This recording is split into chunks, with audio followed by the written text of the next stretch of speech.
오늘은 새롭게 3월 첫 주를 맞이했습니다. 우리 3월을 이야기할 때 흔히 듣는 이야기가 있죠. 영어 표현으로 마르치라고 하는 단어를 사용하는데, 이 마르치라고 하는 단어는 이 그리스 로마 신화의 마르스라고 하는 전쟁의 신 어원에서 나온 단어입니다. 겨울철 추워서 전쟁을 잠깐 중단하다가 이제 봄철이 되면서 3월 달이 되면서 날씨가 풀리면서 전쟁이 다시 시작되는 그러한 때이기에 아마 전쟁의 신 마을스라고 하는 단어에서 말취가 나오고, 그래서 이 말취라고 하는 단어의 뜻은 행군 혹은 행진이라는 뜻을 가지고 있습니다. 그래서 결혼을 할 때 결혼 행진곡 이야기할 때 웨딩 마치라고 그러는데, 그 마치가 그 행진을 뜻하는 이야기입니다.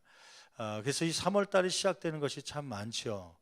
3월 달에 새 학년이 우리나라에서는 새롭게 시작되기도 하고, 3월 2일 날 새 학기가 또 입학을 통하여서 시작되기도 합니다. 때로는 우리나라에서 장교들 인관할 때 3월 달에 인관하기도 하고 새로운 시작을 알리기도 합니다. 또 여러 가지 각종 스포츠들이 프로야구라든지 때로는 축구라든지 이러한 운동 경기들이 3월 달에 다시 시작되는 그러한 일들이 많이 있죠. 또 만물 가운데서도 개나리 진달래가, 특히 개나리는 3월 초부터 해서 저 남부지방으로부터 피면서 3월 달 중후반으로 되면 서울에도 개나리 진달래가 활짝 피는 그런 모습들이 있습니다. 만물들이 약동하는 시기라고 그러죠. 그러면서 모든 잠잤던 것들이 다시 일어나고, 또 나무들도 황토색이었던 나무들이 이제는 연녹색의 이파리들을 내기 시작하는 때가 이 3월 달입니다. 그러고 보면 새 신년도는 1월 달로 시작하지만 실제적으로 생활들은 3월 달에 많이 시작하기도 하고 그러한 일들이 많이 있죠. 새 학년에 들어오기도 하고, 새로운 아이들이 들어오기도 하고, 직장 가운데 신입사원이 들어오기도 하고, 여러 가지 일들이 이 3월 달에 많이 이루어집니다. 또 저희 교회도 몇 가정들이 3월 달에 결혼식을 하면서 새롭게 새 가정을 이끌어가는 그러한 분들도 많이 있습니다. 이렇게 새로운 시작을 알리는 3월 달에 오늘 말씀 중에 어떤 말씀을 증거할까 기도하는 가운데, 예수님께서도 공생애를 새롭게 시작하면서, 공생애라고 하는 것은 예수님 30년 동안 일반 생활을 하시다가 드디어 구원사에게 본격적으로 활동했던 때가 30세부터 33세 약 3년 동안의 기간인데, 이 기간을 가리켜서 공생애라고 합니다. 공생애를 시작하며 제자를 선택함에 있어서 그냥 선택한 것이 아니라 먼저 하나님께 기도하였던, 그것도 밤새도록 산에 올라가서 기도하였던 예수님의 모습을 우리가 살펴보면서, 우리가 새롭게 시작하는 3월달 여러 가지 일들이 시작되고 손자 또 자녀들이 새 학기에 들어가서 적응할 때 먼저 기도함으로, 기도보다 앞서지 않는 저와 여러분의 삶이 되기 위해서 오늘 본문 말씀 나눌 때 귀한 은혜가 저와 여러분 가운데 있게 될 줄 믿습니다. 먼저 오늘 본문 말씀을 우리가 함께 보기 전에, 예전에 한번 누가복음과 사도행전에 대해서 잠깐 설명한 적이 있었는데 잠깐 요약해서 말씀을 드릴게요.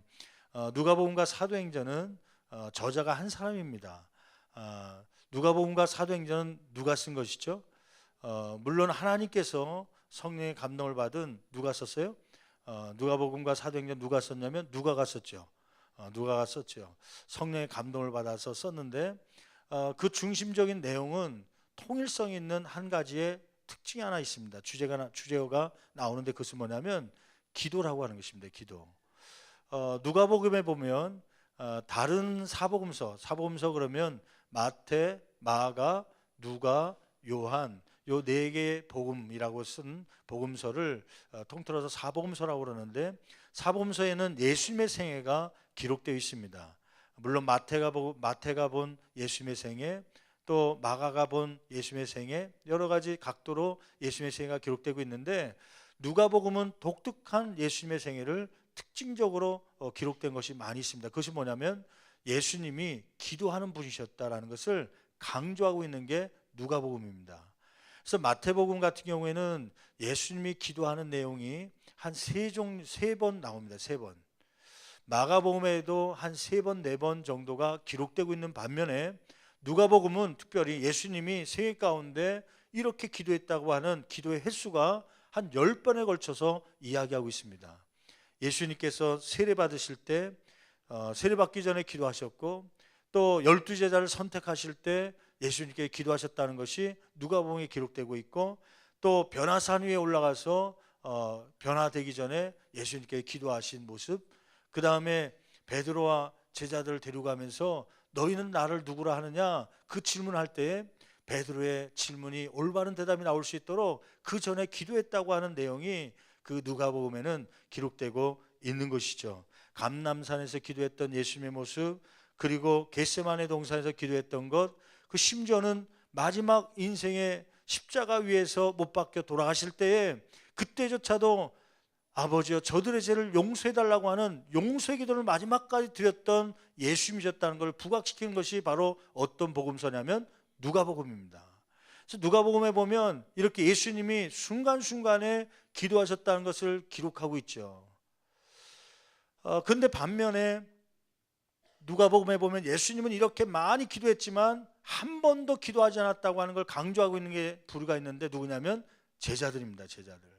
제자들이 기도했다는 내용은 하나도 나와 있지 않습니다. 근데 그 제자들은 결국은 배신하고 배반하고 저주하고 예수님을, 그리고선 예수님을 팔아넘기기까지 했다고 하는 이 제자들이 실패한 내용들이 누가복음에 잔뜩 기록되고 있습니다. 결국 누가복음은 무엇을 말하고 있냐면 예수님은 구원 사역을 승리하셨는데 무엇 때문에 승리하게 됐다는 걸 가르쳐 주는 거예요. 뭐 했기 때문에? 순간순간마다 기도했기 때문에 구원 사역에 승리할 수 있었다. 근데 제자들은 이렇게 신앙생활을 실패했는데 뭐 하지 않았기 때문에 실패했다? 기도하지 않았기 때문에 실패했다는 것을 누가복음에 기록하고 있는 것입니다. 근데 사도행전으로 가면 처음 1장부터 무엇이 기록되고 있냐면 예수님의 제자들이 빈자리, 가룟 유다가 죽음으로 인하여서 빈자리가 생겼는데 그 빈자리를 채우기 위해서 기도하고 제자를 뽑았다고 하는 그 기도부터 시작되죠. 그래서 2장 말씀에 보면 오순절 다락방에 제자들이 모여서 오로지 기도에 힘썼다고 하는, 제자들이 열심히 기도하는 삶으로 변화되었다고 하는 것이 사도행전에 막 기록되고 있습니다. 심지어는 3장에 넘어가면서 베드로와 요한이 기도하기 위해서 성전 올라갈 때 미문에 앉아있는 누구를 만나요? 안진뱅이를 만나는데 그 안진뱅이를 예수 그리스도의 이름으로 명했더니 앉은 자리에서 벌떡 일어나는 기적을 체험하게 되는 그러한 제자의 모습으로 나타나고 있는 것이죠. 그 제자 가운데 또 바울사도 베드로 가운데 죽은 자도 기도함으로 일으켰던, 살림받게 했던 그러한 일들이 사도행전에 막 기록되면서 예수님 기도함으로 누가복음의 이적과 죽은 사람을 살렸던 예수님의 모습이 제자들의 모습, 사도행전의 제자들의 모습에 그대로 반영되고 있는 모습을 보면서 기도하면 이렇게 제자들도 우리들도 이러한 기적을 나타낼 수 있다는 것을 사도행전을 통하여서 보여주고 있는 것이에요. 그래서 누가복음과 사도행전을 연이어서 보면 누가는 이 기도라고 하는 주제를 가지고 누가복음에 나와 있는 제자들은 예수님처럼 기도하지 않았다 실패했지만, 그러나 그 예수님의 생애를 보면서 기도를 다시 배웠던 사도행전 와서는 성령 충만 받아서 사람을 살리기도 하고 고치기도 하는 이러한 능력을 얻었다고 하는 것을 가르쳐 주면서 현대 저와 여러분들이 누가복음과 사도행전을 읽으면서 저와 여러분들도 이렇게 기도하면 예수님처럼 제자들처럼 능력받는 삶을 살 수 있다는 것을 가르치는 줄 믿습니다. 아멘. 이러한 배경을 하고서 누가복음 오늘 6장에 있는 말씀을 보면 좋겠죠. 오늘 누가복음 6장 12절부터 16절 말씀 보면 아까 얘기했던 대로 예수님께서 제자들을 선택하는 그러한 장면입니다.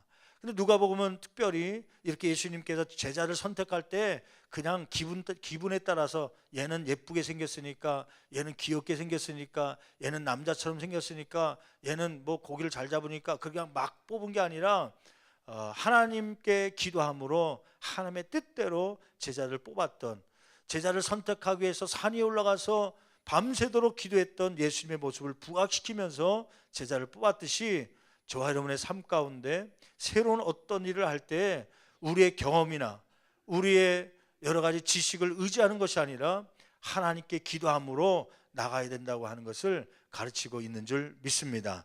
오늘 본 말씀 한번 더 구체적으로 보면서 우리가 피차 은혜 받기를 원합니다. 첫째로 예수님이 산에 오르셨다고 그러는데 산에 오르신 이유는 무엇입니까? 우리처럼 뭐 유산소 운동하기 위해서 올라오셨습니까? 아니면 산에 올랐던 이유가 좀 다리에 힘을, 근육을 키우기 위해서 등산, 건강, 다이어트를 위해서 올라가신 것입니까? 오늘 예수님께서 산에 오르신 목적이 기록되어 있는데 무엇 때문에 올라가셨다는 거예요? 기도하시기 위해서요. 여러분 12절 말씀 우리 같이 한 목소리로 봉독하시겠습니다. 이때에 예수께서 뭐 하시러요? 기도하시러. 한번 밑줄 한번 쳐보세요. 기도하시러 산으로 가사 그 다음에 밤이 새도록 하나님께 뭐 했다는 거예요? 기도했다는 것이죠. 여러분 예수님께서는 산에 오르실 때 어떤 다이어트 때문에 오른 것이 아니라 기도하시기 위해서 올라갔다고 하는 것이에요. 여러분 기도는 꼭 교회 안에서만 할 수 있는 것이 아니라 어느 장소에서나 다 할 수 있는 것이죠. 특별히 저와 여러분들이 예수님처럼 산에서도 기도할 수 있는 그런 경험과 은혜가 있기를 간절히 축원합니다. 저희에게서 이제 겨울철이 지나면서 땅이 얼고 눈이 더 있었기 때문에 산기도를 못 갔지만은 아마 이제 이 특별 새벽 기도가 마치는 4월달 정도 되면 우리 수요밤 기도회를 중심으로 해서 산기도를 이제 가기도 할 겁니다. 바라기는 수요밤 기도회뿐만 아니라 여성교회, 남성교회 혹은 장로님들, 권사님들 이 기관들이 한번 산에 기도하러 올라가겠다, 그러한 일정들이 있기를 간절히 원합니다. 산에 올라가면요, 이 땅에서 이 집에서 기도하고 때로는 교회에서 기도하는 것보다 색다른 또 기도의 은혜가 있습니다. 저희는 밤기도 이제 올라가는데 낮에는 바쁘고 그러니까 한 9시 넘어서 차를 타고 저 삼각산 올라가는데 삼각산 위에 올라가면요, 그 중턱 꼭대기까지 안 올라가도 중턱쯤 가면은 밑에가 아주 야경이 아주 멋있습니다. 서울 시내가 다 보이면서 거기 올라가면 첫째 마음이 상쾌해지고 밤에 기도하는데 영혼이 깨끗함을 받는 그러한 은혜 체험을 합니다. 그래서 기도하면서요, 세상적인 염려와 근심들이 저 밑에 있기 때문에 오히려 하나님 앞에 더 집중할 수 있는 그러한 시간을 갖게 되는 것이죠. 그걸 체험한 사람들은 밤기도를 사모하며 가는 것이죠. 아마 예수님께서도 교회에서도 기도할 수 있고 때로는 가정에서도 기도할 수 있지만은 이러한 은혜를 알기 때문에 또 이러한 산기도에 대해서 제자들에게 가르쳐주고 싶어서 이 밤이 새도록 산에 올라와서 기도한 까닭이죠. 여러분 12절 상반절 말씀 보면 중요한 한 단어가 있습니다. 그것은 뭐냐면 12절 말씀이 뭐라고 시작하고 있죠? 이때라는 단어로 사용하고 있어요. 예수님께서 산에 올라가 기도하셨는데 그때는 어떠한 때라는 거예요? 그때는 5장 6장에 나와 있는 대충 그 내용을 보면 되는데 여러분 6장 11절 말씀 볼까요? 6장 11절 바로 그 위에 있는 절입니다. 6장 11절부터 한번 같이 보겠습니다. 그들은 노기가 가득한, 노기가 뭐예요? 아주 죽이려고 하는 그러한 마음, 살인의 길을 얘기하는 것이죠. 그 노기가 가득하여 누구를? 예수를 어떻게 할까? 예수를 어떻게 대접할까가 아니라 예수를 어떻게 하면 죽일 수 있을까? 그렇게 서로 뭐 했다는 거예요? 의논했다는 거예요. 누가요? 서기관들과 바리새인들이요.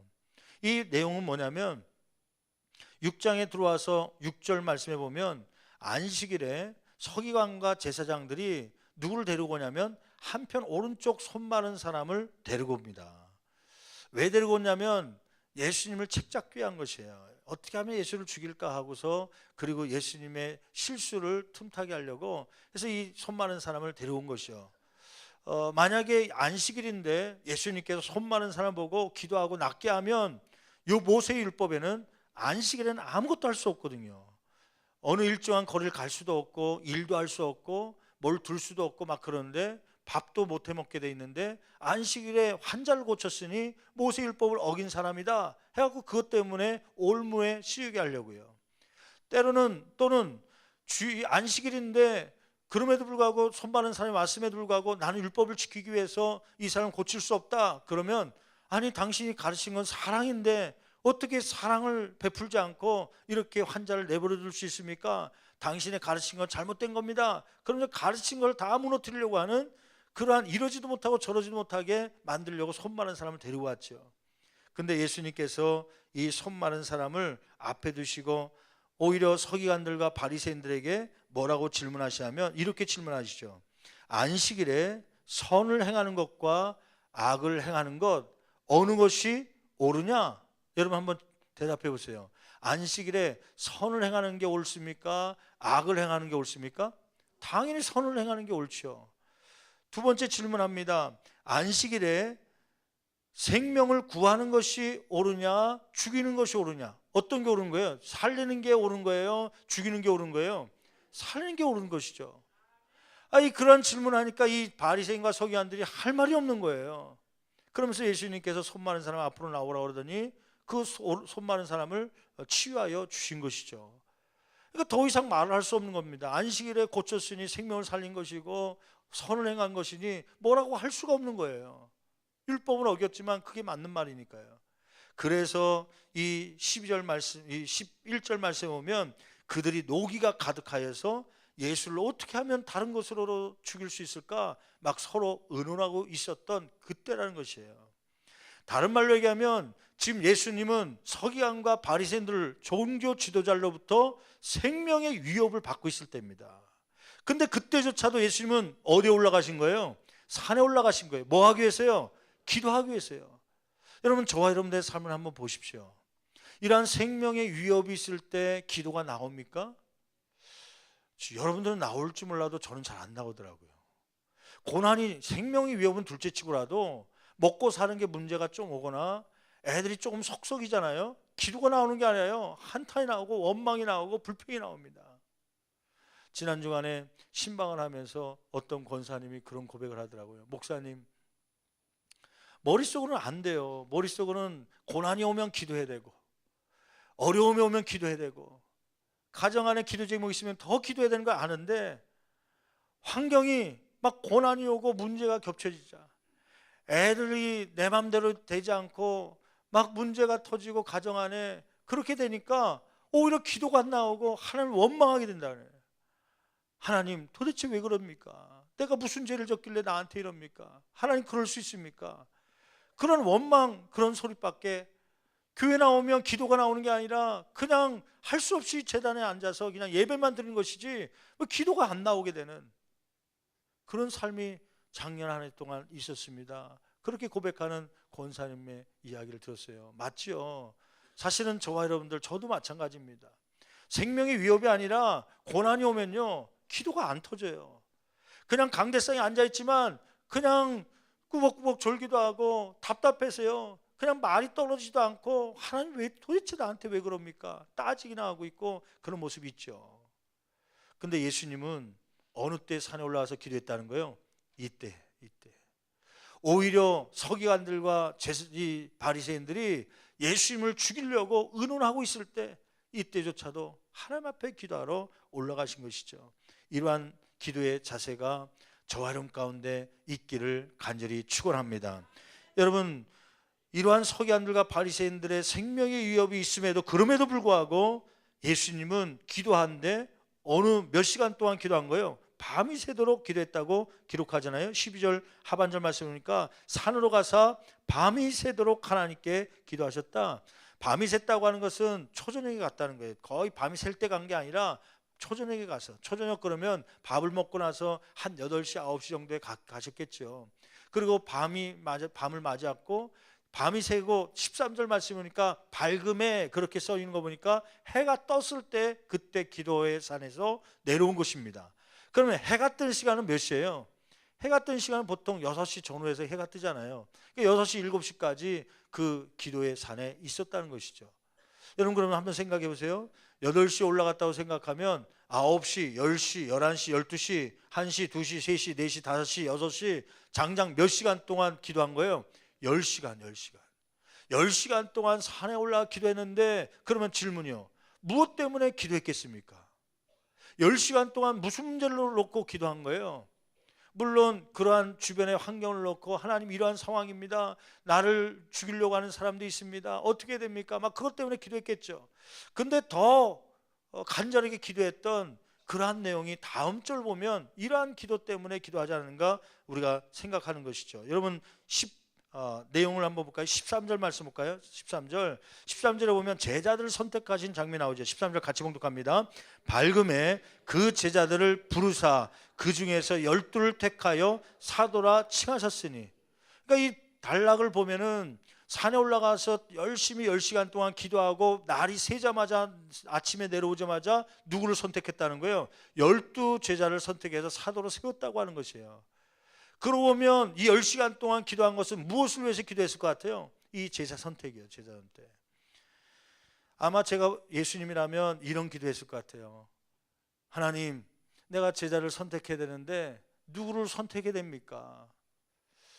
좀 키가 큰 사람들 선택해야 됩니까? 아니면 키가 작은 사람들 선택해야 됩니까? 남자를 좀 몇 명 선택해야 됩니까? 여자를 좀 몇 명 선택해야 됩니까? 때로는 학력이 좀 어느 정도 돼야 됩니까? 물질이 좀 어느 정도 있어야 됩니까? 아마 그런 기도의 제목 가지고 기왕이면 제자를 선택하는데 주여 나에게 물질이 있는 사람을 붙여주시고 나에게 학력 있는 사람 붙여주시고 때로는 가르칠 수 있는 은사, 때로는 의사들도 좀 있어갖고 내가 병들면 좀 고쳐줄 수 있는 그러한 제자들이 있었으면 좋겠습니다. 혹은 제자를 선택하는 데서 몇 명이나 제자를 선택할까요? 한 2명 정도 해야 됩니까? 너무 적으면 한 10명 해야 됩니까? 20명 해야 됩니까? 또 너무 주렁주렁 달고 다니면 밥값이 많이 드니까 한 몇 명이면 좋겠습니까? 막 그러면서 하나님께, 예수님께 기도했겠죠. 누구를 뽑아야 되는지, 또 몇 명을 뽑아야 되는지. 여러분, 그런데 중요한 단어가 하나 있더라고요. 12절 말씀에 보니까 12절 말씀에 다시 한번 읽어볼까요? 같이 한번 12절 말씀에 같이 봉독합니다. 이때에 예수께서 기도하시러 산으로 가사 밤이 새도록 뭐 하시고 누구에게 기도했다는 거예요? 하나님께 기도하시고. 여러분 동그라미 한번 쳐보실래요? 기도는 누구에게 하는 것이에요? 하나님께. 근데 여기서 중요한 것이 있습니다. 기도는 내 뜻의 관철이 아니라 누구의 음성을 듣기 위해서 기도하는 거예요? 하나님의 음성을 듣기 위해서 기도하는 것인 줄 믿습니다. 여러분, 처음에 우리 기도가 잘 못할 때는요, 성숙하지 못한 기도는 내 뜻을 관철을 위해서 기도하죠. 하나님, 내가 제자를 세우는데 학력 있는 사람 좀 주십시오. 좀 정형외과 혹은 내과 의사들 좀 나에게 붙여줘야 내가 좀 가서 좀 사람들 고치면서 복음 전파하는데 쉬울 것 아닙니까? 때로는 물질 있는 사람이 있어갖고 오병이요 베세다 들녘에서 막 5,000명 넘게 있을 때 200데나리온 척척 내놓을 수 있는 그러한 물질 있는 기업인 좀 나에게 붙여주십시오. 이런 거 주실 줄 믿습니다. 그런 것이 우리의 기도 아닙니까? 근데 예수님의 기도는 그런 기도가 아니죠. 하나님께 기도하는데 내 뜻의 관철이 아니라 하나님의 뜻을 듣기 위해서요. 하나님의 음성을 듣기 위해서요. 아마 그랬을 것 같아요. 겟세마네 동산에서 기도했던 내용을 비교해 본다면 아마 그런 기도했겠죠. 겟세마네 동산에서는 뭘 기도한 거예요? 주여, 이 십자가의 쓴 잔을 내가 마셔야 됩니까? 할 수 있거든 이 잔을 내게서 뭐 하시옵소서? 옮기시옵소서. 그러면서 나중에 뭐라고 그래요? 그러나 나의 원대로 마옵시고 아버지의 뜻대로 되기를 원합니다. 그것이 예수님의 기도 아닙니까? 아마 그러한 태도의 기도였다면 이때도 그런 기도했을지 모릅니다. 우리처럼 하나님 이런 물질인 사람 주시고 좀 대학원 졸업하고 좀 중고등학교 교사 혹은 교수 이런 사람들이 좀 많이 있어갖고 나 대신 성경 공부 좀 가르칠 수 있는 그러한 사람들도 교회 좀 보내주십시오. 주여 주실 줄 믿습니다. 그런 기도했을지 모르죠. 그러나 뒤에는 뭐라고 기도하는 거예요? 그러나 나의 원대로 마옵시고 아버지의 뜻대로 되기를 원합니다. 그게 하나님께 기도하는 내용 아니겠습니까? 저는 이 말씀 묵상하면서요, 도대체 예수님은 10시간 동안 뭘 위해서 기도했을까? 답답하더라고요. 하나님, 예수님 뭐 때문에 기도했을까요? 근데 읽어보니까 일어나자마자 날이 밝자마자 곧바로 산에서 내려와서 12명의 제자를 세운 거 보니까 분명히 그것은 12제자를 선택하기 위해서 기도했을 것이다. 그러면 나처럼 예수님께서 돈 많은 사람, 교육 잘 받은 사람, 때로는 성품이 좋은 사람, 이런 사람을 나에게 제자로 붙여달라고 그런 기도했을까? 막 묵상하는데요, 만약에 그런 기도해갖고 내려왔다면 예수님께서 베드로라는 사람을 선택했겠습니까? 여러분, 그 예수님의 제자들의 이름을 한번 보세요. 14절부터 한번 읽어볼까요? 14절 같이 한 목소리로 봉독합니다. 곧 베드로라고도 이름을 주신 누구요? 시몬. 여러분이 만약에 예수님이라면 제자를 선택하는 데 있어서 베드로를 선택하시겠습니까? 이 베드로는 어떤 출신이냐면요, 직업이 뭐였죠? 어부 출신이에요. 그 당시에 사회적으로 인정받지 못하는 그 몇 개의 직업이 있었는데 하나는 목자입니다. 목자는 천민 중에 하나입니다. 상중하로 나눈다면 중산층도 아니고요, 하급 중에서도 가장 천민에 속하는 것이 목자입니다. 또 하나의 직업이 있다면 어부들입니다. 어부들은 교육도 제대로 받지 못하고 하여튼 무식이 충만한, 죄송합니다, 지금은 아니지만 그때 당시엔 그런 사람들이었어요. 그래서 이 베드로를 주로 뭐라고 부르냐면 단무지라고 부르는 거 아닌가? 단무지, 단순 무식했던 사람이다. 이 생각이 없던 사람이에요. 그냥 행동이 그냥 따르는 대로 생각이 같이 따라가는 그런 사람 아닙니까? 나중에는 이 베드로가 뭐까지 해요? 예수님을 3번씩이나 뭐예요? 부인도 하고 뿐만 아니라 다른 복음서에 보니까 저주까지 합니다. 예수님 저주까지. 그러면 질문해 볼게요. 이 예수님이 베드로가 이렇게 단순 무식하고 이 베드로가 3년 후에 열심히 가르치지만 나를 부인하고 저주할 거라는 거 알았을까요? 몰랐을까요? 아셨겠죠. 왜냐하면 하나님의 아들이기 때문에. 근데 예수님은 왜 그 베드로를 선택하신 거예요? 아마 내가 예수님이라면 이 베드로 선택 안 했을 겁니다. 열심히 가르쳤더니 나를 부인하고 저주는 욕하고 간 거거든요. 나는 속 터지면서 쫓아가서 그 머리끄댕이 잡고 네가 그럴 수 있냐 그러고 싶은데, 예수님은 그거 알면서도 그 베드로 선택하시잖아요. 그러고 보면 이 제자를 선택하는 거는 누구의 뜻에 따른 거예요? 하나님의 뜻이에요.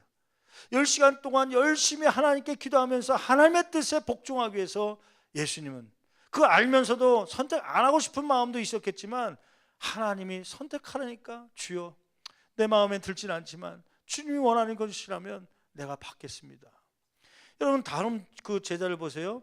시몬과 그의 동생 누구예요? 안드레와 그 다음에 야고보와 요한. 야고보와 요한은 형제입니다. 형제. 근데 이 야고보 요한의 별명이 있어요. 무슨 별명이에요? 우레의 아들이라는 그 별명이 있어요.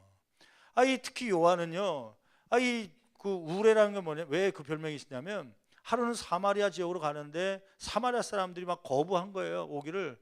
그랬더니 뭐라고 얘기했냐면, 예수님 이거 열받는데 이 사람들 번개를 쳐갖고 이 사람들 다 태워 죽일까요? 그렇게 얘기했던 사람이 누구냐면 요한입니다. 그래서 우레의 아들, 번개의 아들이라는 그러한 성격이 얼마나 급하고 계획박스럽고, 이해하고 들으십시오. 좀 이제 실감나게 얘기되니까 지랄 맞은 성격입니다, 이 사람. 이 야고보와 요한은 하여튼 이게 제자로 쓰기에는 너무 이 성품이 좋지 않은. 여러분 좀 제자로 불러왔는데, 우리 교인으로 장로님으로 세웠는데 그 성격이 또 죄송합니다. 지랄 맞고 막 사회에서 막 맨 길거리에서 마켓에서 시장에서 막 싸우고 멱살 잡고 그런 사람이 장로님을 세우면 우리 체면이 뭐가 되겠습니까? 세울 수 없죠. 근데도 예수님은 그걸 알면서도 그 야고보 요한을 세우는 거죠. 누구의 뜻이기 때문에요? 하나님의 뜻이기 때문에요. 또 한번 보세요. 빌립과 바돌로메. 빌립은 누구예요? 빌립은 대표적인 특징이 하나 있죠. 뭐냐면 계산적인 사람입니다. 계산적인. 하여튼 머리가 팽팽 돌아가는 사람이에요. 그래서 이 오병이의 역사를 일으킬 때 베세다 들녘에서 요한복음의 6장 말씀에 보면 예수님께서 뭐라고 얘기하냐면 빌립을 시험코자 이렇게 얘기하죠. 우리가 이 사람들에게 먹을 것을 줘야 되는데 어떻게 했으면 좋겠냐.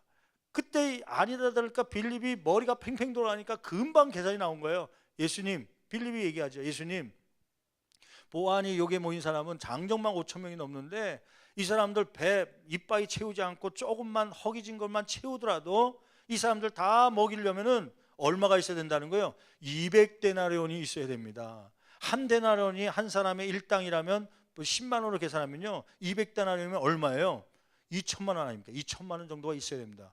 하여튼 금방 이 사람들 명수를 세고 거기다 곱하기 몇 해갖고 2천만 원이 나올 거예요. 그 당시에 수학 산수 제대로 못할 시기인데 금방 계산할 수 있었던 사람이 이 빌립입니다.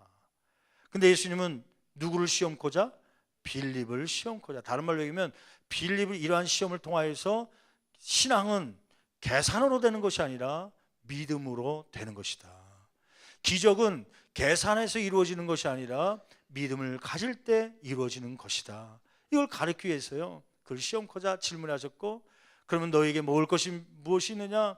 보리떡 5개 물고기 2마리를 가지고 나오지 않습니까? 그걸 가지고 축사 기도하시고 그러고서 나눠주라 했을 때 거기에 모인 장정만 5천 명 또 다 합하면 2만 병 넘는 그러한 사람들에게 먹이고도 12바구니가 남는 놀라운 역사가 있게 된 것이죠.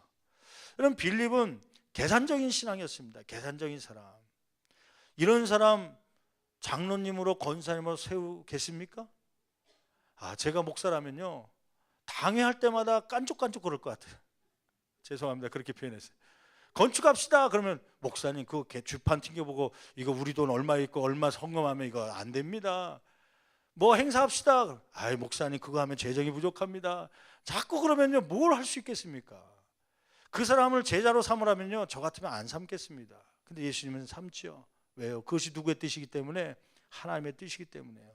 바돌로메와 15절 말씀 같이 한번 읽어볼까요? 같이 봉독합니다. 마태와 도마. 여러분, 도마는 대표적인 단어가 뭐예요? 뭐가 많은 사람이에요? 의심이 많은 사람 아닙니까? 도마가 잠깐 외출한 사이에 제자들 앞에 부활하신 예수님이 나타났어요. 그리고는 못 박힌 손 다 보여줬죠. 내가 부활한 예수다. 이 사건을 도마가 오자마자 제자들이 얘기했습니다. 예수님이 부활했다. 우리가 보았다, 만났다. 그랬더니 도마가 뭐라 그래요? 내가 뭐 하기 전에는, 보기 전에는 믿지 못하겠다. 의심이 많았던 제자입니다. 뭘 설교를 하는데 제자가 와갖고 목사님 그게 사실일까요? 거짓말이죠. 그런 의심 많은 사람이 제자로 들어오면 제자 삼을 수 있겠습니까? 못 삼죠. 알포의 아들 야고보와 셀롯이라는 시몬과 16절 말씀 같이 읽어볼까요? 야고보의 아들 유다와 예수를 파는 자들 가룟 유다라. 여러분, 예수님은 가룟 유다를 선택하면서 이 제자는 3년 후에 누구를 팔 것이다? 예수를 팔게 될 것이라는 것을 알았을까요? 몰랐을까요? 여러분, 그러면 그 제자 선택할 수 있겠습니까? 저는 다른 거는 몰라도 나를 팔 사람, 나를 죽음 가운데 넘겨줄 사람을 제자로 삼겠다? 저는 도저히 못할 것 같아요. 아마 여러분 가운데는 가능한지 모르겠어요. 저는 깨어났다 하도 못하겠어요. 근데 예수님은 하시더라고요. 왜 그럴까요? 그것은 누구 뜻이기 때문에? 하나님의 뜻이기 때문에요. 그럼 한번 여러분들이 10시간 동안 산에 올라가서 예수님께서 기도한 내용이 그러면 무슨 기도였을까 한번 더 생각해 보십시오. 하나님, 누구를 선택할까요? 몇몇 선택할까요? 단순한 그거겠습니까? 이미 예수님은 아시죠? 주님, 진짜 이 베드로 선택해야 됩니까? 진짜 나를 팔아넘길 가룟 유다 선택해야 됩니까? 하나님, 이 사람들 안 선택하면 안 됩니까? 버리면 안 됩니까? 주여, 그 사람을 제자로 삼으라고요. 알겠습니다. 주 뜻대로 하겠습니다. 그러나 하나님, 한 가지 제가 구하는 것이 있습니다. 이러한 나를 팔 가룟 유다, 나를 저주할 베드로, 그리고 이런 성격이 갱박한, 인성이 갖춰지지 않은 이 야고보와 요한, 이러한 의심 많은 도마, 또 계산적인 빌립, 이러한 모든 제자를 내가 품을 수 있는 능력을 나에게 허락하여 주시옵소서. 그것이 예수님의 기도 아니었겠습니까? 여러분, 우리의 기도가 이 수준까지 내려갈 수 있기를 간절히 축원합니다. 지난 한 주간 대신방을 하면서 좋은 보고가 많이 있더라고요. 목사님, 올 한 해 들어오면 지난 한 해를 지나면서 회사에서 진급했습니다. 대리로 진급하신 분들 있고, 때로는 과장으로 진급하기도 하고, 차장으로 진급하기도 하고, 부장으로 진급하기도 하고요. 어떤 분은 일터에서 반장으로 진급하기도 하고, 예전보다 조금 더 나은 직책으로 올라간 거예요. 너무 기쁘지요. 감사했죠. 저도요. 감사합니다. 근데 여러분, 그 감사 기도를 드리면서 한 가지 더 예수님처럼 기도한다면 어떤 기도가 필요할까요? 여러분, 한번 질문해 볼게요. 대리로 있다가 과장으로 올라가면 다스려야 될 사람이 적어집니까? 더 많아집니까? 우리는 그 회사의 직급이 잘 몰라갔고요. 위로 올라가는 건지 내려가는 건지 잘 몰라갔고요. 점점 올라갈수록 다스려야 될 사람들이 많은 거죠. 그럼 질문해 볼게요. 그럼 그 안에 문제를 만드는 사람이 더 많아질까요? 적어질까요? 더 많아지겠죠. 군대로 얘기하면 고문과 같은 사람이 있고요. 직장 생활에서 우리 흔히들 얘기하는 꼴통짓 하는 그런 사람도 있죠. 저 사람이 왜 우리 팀원에 들어와서 이렇게 속속이나? 저 사람 좀 뺐으면 좋겠다. 우리 좀 프로젝트 팀에서 빠졌으면 좋겠다. 생각하는 사람이 있을까요? 없을까요? 점점 더 많아지겠죠. 여러분, 예수님처럼 우리가 예수님을 닮아가는 제자라면 하나님 우리에게 좋은 일꾼들 보내주시고 좀 머리가 좀 똑똑한 사람 보내주시고 경험 많은 사람 보내주시고 또 우리 팀에 적절한 사람 보내주십시오. 그것만 기도하는 것이 아니라 주여 주의 뜻이라면 저 사람을 내가 품을 수 있도록, 비록 나를 팔아넘길 가룟 유다라도 품을 수 있는 그러한 마음을, 넓은 사랑을 저에게 허락하여 주시옵소서. 이것을 위해서 산 위에 올라가서 10시간 기도할 수 있는 저와 여러분 되기를 간절히 축원합니다. 신방 다니다 보니까 목사님 우리 아이가 대학에 들어갔습니다, 고등학교에 진학했습니다, 초등학교에 들어갔습니다, 그렇게 이야기하는, 또 손주들을 자랑하는 그러한 할머니 할아버지들도 만나기도 했습니다. 여러분 그 자녀들을 위하여 기도할 때 이 아이들이 새로운 환경 속에 들어가서 좋은 친구들만 있으면 좋겠는데, 그렇다고 해서 나쁜 친구들 버리고 대화도 안 하고 단절시키는 그런 삶이 아니라 그 속에서도 끊을 건 끊고 또 오염되지 않도록 자기를 막고 또 그들을 그리스도 안으로 인도할 수 있는 넓은 사랑의 마음을 가질 수 있도록 하나님 그를 축복해달라고 하는 그런 기도가 있어야 되지 않겠습니까? 저희 교회 어린이집이 있고 또 지하어던 센터도 있고 또 신월 어르신 복지센터도 있고 그럽니다. 기도할 때마다 아마 선생님들은 그런 기도할지 몰라요. 하나님 올해 신입생들 중에 좀 똑똑한 친구들이 들어오게 하시고 또 말 잘 듣는 아이들이 들어오게 하시고 좀 코 흘리는 애들이 좀 덜 들어오게 하시고, 그리고 그냥 그 부모님들, 애들 어린이집 하다 보면요 부모님들 또 할머니 할아버지들 또 좋은 분들을 만나야 이 선생님들이 편하긴 하더라고요. 부모님 입장에서는 이해가 되는데 또 선생님들 입장에서는 너무 사랑에 애착이 있어갖고 우리 아이들만 신경 써달라 막 그것 때문에 또 하면 또 선생님들이 또 힘들어지니까 선생님들의 기도는 아마 그런 기도 할지 모르죠. 하나님 좀 부모님들도 좋은 사람 보내주시고 애들도 좋은 애들 보내주시고 그런 기도 할지 모르죠. 그러나 예수님의 수준으로 올라가는 기도는 뭐냐면, 비록 이런 성질이 괴팍한 사람이 있고 때로는 가난한 사람도 있고 못 배운 사람도 있을지라도 그 아이들을 다 뭐 할 수 있도록요 품을 수 있는 능력을 나에게 허락하여 주시옵소서. 이것이 저와 여러분들이 해야 될 예수님의 기도인 줄 믿습니다. 여러분 예수님의 기도를 이렇게 했더니 어떤 결과가 일어난지 아십니까? 여러분 사도행전 1장 24절 26절 볼까요? 아까 얘기했던 대로 누가복음에서는 제자들이 한 번도 기도하지 않습니다. 예수님만 열심히 10번씩이나 기도했다는 내용이 기록할 가 정도로 예수님만 습관적으로 계속해서 기도하죠. 근데 제자들이 한 번도 기도하지 않고 예수님을 팔아넘기기도 하고 저주하기도 했던 제자들이 어떻게 변하는지 보세요. 사도행전 1장 24절 26절 같이 봉독합니다. 그들이 뭐하여 거기 동그라미 쳐보세요. 그들은 누구냐면 제자들입니다.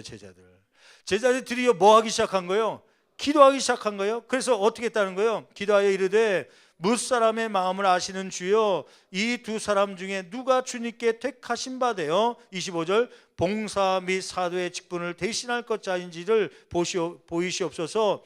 유다는 이 직무를 버리고 제 곳으로 갔나이다. 그러니까 가룟 유다가 죽자 12사도가 중에 하나가 빠지니까 그것을 대신해서 제자를 뽑아야 되는데 그가 먼저 뭐부터 했다는 거예요? 기도부터 했다는 거예요. 기도부터 하고 26절 말씀 같이 봉독합니다. 제비 뽑아 마띠아를 얻으니 그가 11사도의 수에 들어가니라. 아멘. 여러분 3월달이 되면서 새로운 시작, 또 여러 가지 신학기, 또 새로운 학교에 진학하기도 하고 새로운 직장에서 직책을 맡아서 여러 가지 일들을 합니다. 예수님의 모습을 닮아가는 저와 여러분이라면 무엇부터 해야 되는 거예요? 기도. 11사도를 세우기 위해서 10시간 동안 산에 올라가서 기도하고 그 기도 가운데 하나님 이러한 11제자를 품을 수 있는 능력을 달라고 기도했던 예수님처럼 이러한 기도의 모습을 가지고 이 신년도를 시작할 수 있는 저와 여러분 되기를 간절히 축원합니다.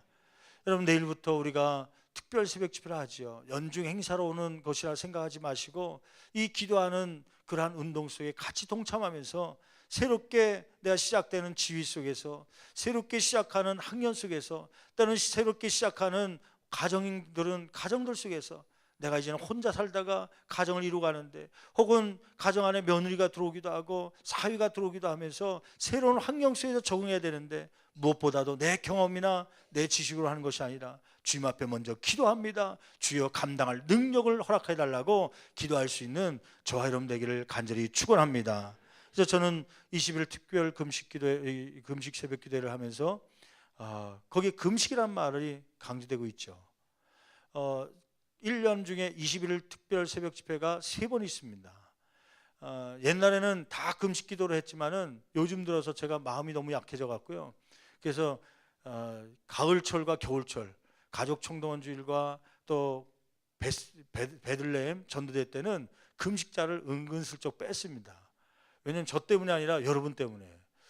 나이가 좀 이제 연세가 좀씩 들면서 60세가 넘어가면서 금식기도 합시다 그러면은 목사님 저 이게 당이 떨어져 갖고 밥을 한번 먹으면 손이 떨리고 그래서 저 금식 못합니다. 하다 보니까 교육자들도 다 따라고 혼자만 금식하고 있고 막 그러더라고요. 그러면 이 2번 금식기도에는 그냥 금식자 빼고 밥 열심히 드시면서 열심히 기도하는 새벽 기도를 하자. 근데 이때는 예수님께서 십자가에 못 박혀 돌아가셨던 이 고난주간에 속해 있는 이 골고다 전도대 때는 우리가 특별히 한번 금식해보자. 21일을 다 금식하는 게 아니라 하루에 몇 끼요? 한 끼, 하루에 한 끼 한번 금식하면서 우리가 동참해보자. 그래서 이제 아마 오늘 주보에 이렇게 껴들어야 되는데 다음 새벽에 나오신 분들은 이렇게 금식기도 봉투 저 뒤에 있으니까 한번 하루에 한 끼 금식하면서 내가 한 끼에 한 2,000원치 3,000원치 드신다면 그렇게 하나님 앞에 드려보면서 기도하는 것이죠. 그래서 저는 아침을 할까 점심을 할까 저녁을 할까 생각하는 가운데 저녁을 해보자. 올해 처음으로. 예전에는 아침을 했거든요. 그러니까 아침이 그나마 쉽더라고요. 밥맛이 없을 때 그냥 아침 안 먹고 그냥 늦지맘치 아침 겸해서 12시에 먹으면 그래도 좀 할만 하더라고요. 그래서 아침을 했는데 올해는 한번 저녁을 해보자. 저녁은 몇 시서부터예요? 6시서부터? 6시서부터 그러면 5시 55분까지 밥 먹고 저녁 5시 55분까지 밥 먹고 6시부터 저녁 금식이다 하고서 또 그렇게 하면 별거 아닌 것 같아갖고 3시 그래서 저녁 금식하는 분들은 3시까지예요. 3시까지. 그러니까 3시부터는 아무것도 안 드시는 걸로. 오후 3시부터 다음날 몇 시까지요?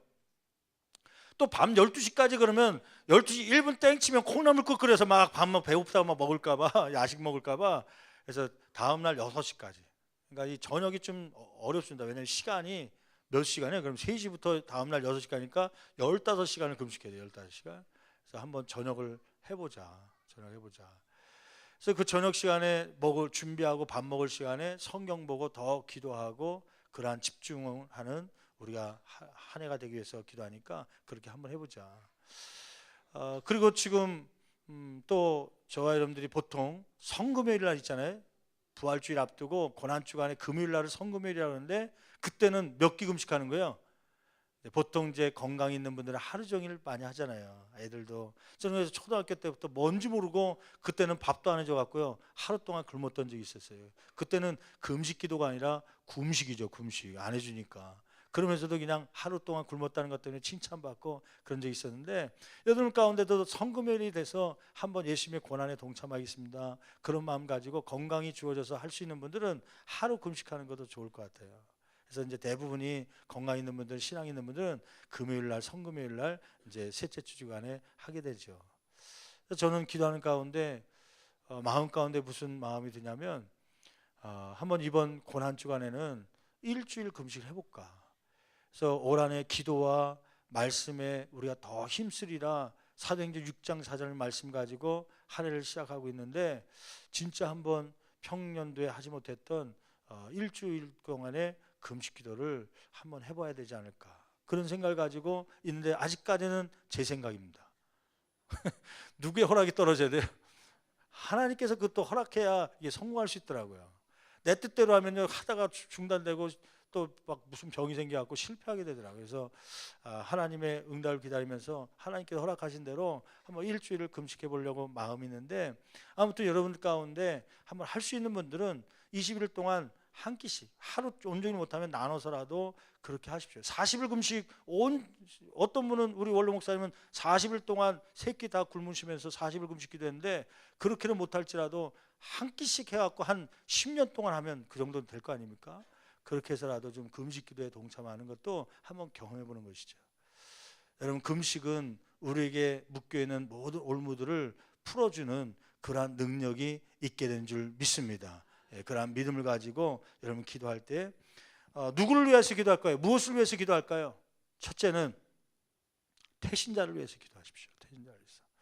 여러분 전도대기 아닌데 주님께서 피 쏟아 흘리신 이유는 잃어버린 영혼을 구원하기 위한 그러한 목적 때문에 죽음을 맞이한 거 아닙니까? 저와 여러분에게 교회를 남겨두시고 생명을 연장시켜 준 것은 이 사명을 감당하러 주신 거 아닙니까? 장로님으로 목사님으로 권사님으로 왜 직분을 주신 것이에요? 교회 살림살이 하라고 주신 것입니까? 그게 아니라 영혼 구원입니다. 영혼 구원을 위해서 한번 힘써 보십시오. 기도하면서 하나님, 이미 태신자가 있는 분들은 그 영혼을 위해서 기도하시고, 아직 없는 분은 하나님 이번 주간이라도 영혼 구원할 사람을 나에게 붙여달라고 기도하시면 여러분 지나간 사람들을 만나게 하시는 은혜가 있게 될 줄 믿습니다. 지난 한 주간도 대신방 하면서요, 우리 금요일 날 잠깐 간증했지만 요양병원에 우리 임망월 권사님 입원하고 계시는 요양병원에 신방을 갔죠. 근데 엘리베이터 타고 올라가는데 엘리베이터가 열렸는데 어디서 많이 본 그 건장한 청년 하나가 서 있는 거예요. 어디서 많이 본 것 같다 하고서 뭔가 하고 이름표가 달려 있더라고요. 봤더니 김도환 과장 이렇게 써 있더라고요. 보니까 제가 중학교 고등학교 때 전도할 때 우리 교회 학생 쌍둥이로 도연이 도환이가 다녔는데 그 형이에요. 그 친구는 또 차원국이라고 있고, 또 우리 교회에 나중에 동기들이 누가 있었죠? 그래서 물어보니까 우리 송민지 지사님, 정남희 지사님 막 이런 분들이, 이민철 지사님이 다 동기였다고 그러더라고요. 아니 그 도환이 형제가 거기 있는 거예요.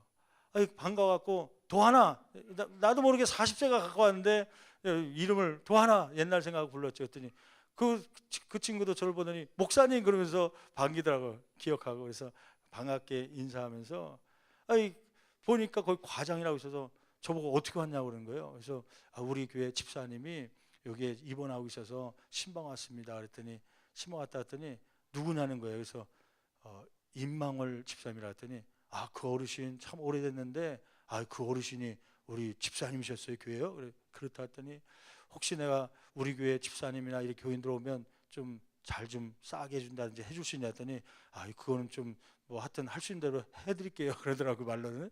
하여튼 그러면서 이제 신방 갔더니 목사님 가지 마시고 내려갈 때 저희 지하 1층에 원무과가 있으니까 원무과장으로 제가 있는데 거기 들리십시오. 그래서 신방 마치고 내려오면서 원무과에 들렸죠. 여러 가지 이제 나와서 같이 나오면서 인사하면서 요즘에 신앙생활 하고 있냐 했더니 교회를 안 다녔대. 결혼해서 애는 2명 있는데 아들 2이 있는데 아직 교회를, 옛날에 참 신앙생활 열심히 학생 때 했는데 그래갖고 하나님께서 뭘로 붙여주신 거예요? 전도하라고. 그래서 잘 됐다. 너 그 원국이는 지금 요즘 뭐 하냐? 그랬더니 원국이도 자주 만나는데 하여튼 여기 신월동 근처에 다 있다고 그러더라고요. 그래서 잘 됐다. 그러면 교회에 놀러 와라. 이제 교회 예배 드리러 오라 그러면 거부감이 있을까봐 놀러 와라. 내가 밥 사줄 테니까 놀러 와라. 했더니 목사님이 어떻게 밥 사주세요? 저희가 사줄게요. 그래 계산해 보니까 니네들이 돈 많이 벌 것 같으니까 니네들이 사주기도 하고, 하여튼 놀러 오기만 해. 하여튼 시간 내서 원국이랑 놀러 오자. 그래서 한번 옛날 얼굴도 한번 보자. 그래서 이제 지금부터 이제 그때 만난 뒤로부터 새벽마다 기도할 때 이름이 떠오르는 것이죠. 김도환 사랑하는 형제. 그때 예전에 갔던 신앙들 회복하여서 우리 신앙생활 할 수 있도록, 뭐 올해 이번 전도대 때 전도가 돼서 올지 안 올지는 누구의 소관이에요? 하나님의 소관이고 성령께서 역사하신 거고, 나는 단지 그에게 복음만 전하면 되는 것이에요. 여러분 대신자 갔는데 걱정하지 마세요. 내가 반드시 사람 전도해야 되는데 그 사명감 때문에 전도 못할 것 같아서 태신자도 못 잡고 그러지 마시고, 일단 그를 위해서 기도하고 복음 전하는 것은 내 소관이고, 그를 인도하는 건 누구의 소관이에요? 하나님께 맡기고요. 그냥 그를 위해서 기도하면 됩니다. 기도하십시오. 그래서 저는 태신자를 위해서 그렇게 기도할 텐데, 여러분들도 혹시 아직까지 그 태신자가 없다면 지금부터 기도하십시오. 하나님, 이번 주간에 만난 사람 누구를 맺어줄지 모르는데 주여 이를 위해서 내가 금식하며 기도합니다. 그러면요 일주일 안에 만나게 하십니다. 믿지 않는 사람 붙여주시고요, 이 영혼을 위해서 기도하도록 국민의 마음을 갖게 하십니다. 그 영혼을 만날 수 있는 귀한 한 주간이 되기를 간절히 축원합니다. 두 번째는 오늘 말씀해 주셨던 것처럼 새롭게 시작하는 일들이 있다면 그것을 위해서 기도하는 21일 특별 새벽기도가 되십시오. 여러분, 예수님께서 새롭게 시작하는 공생에 새롭게 뽑는 제자들을 위해서 10시간 동안 산에서 기도했는데 우리는 새벽에 나와서 기도 못합니까? 여러분, 새롭게 시작하는 새 학년, 새 학교, 우리 자녀들이 들어가기도 하고 손주들이 들어가기도 하고 내가 들어가기도 하고, 때로는 직장 가운데 새롭게 취직하기도 하고, 때로는 새로운 직책 위에서 올라가서 많은 사람을 돌봐야 될 텐데 하나님 그 사람들을 품을 수 있는 능력을 나에게 허락하여 주시옵소서. 그러한 기도가 저 하름 가운데 있기를 간절히 축원합니다. 나중에 그러한 사람 만나서 문제 생겨갖고 괜히 속썩이지 말고 지금부터 품을 수 있는 그러한 마음을 갖게 해달라고요. 이사를 하게 됩니까? 이 새로운 이사 장소에서 하나님 새로운 시작하는데 그 장소에서도 하나님의 능력 얻게 해달라고 기도하시고, 때로는 새로운 사역 여러 가지 교회 안에서 맡을 때에 그러한 사역을 감당할 수 있는 능력을 달라고 기도하다가 우리에게 주어진 사명들, 우리가 해야 될 일들을 승리할 수 있는 저와 여러분 되기를 간절히 축원합니다. 축원합니다. 기도하시겠습니다.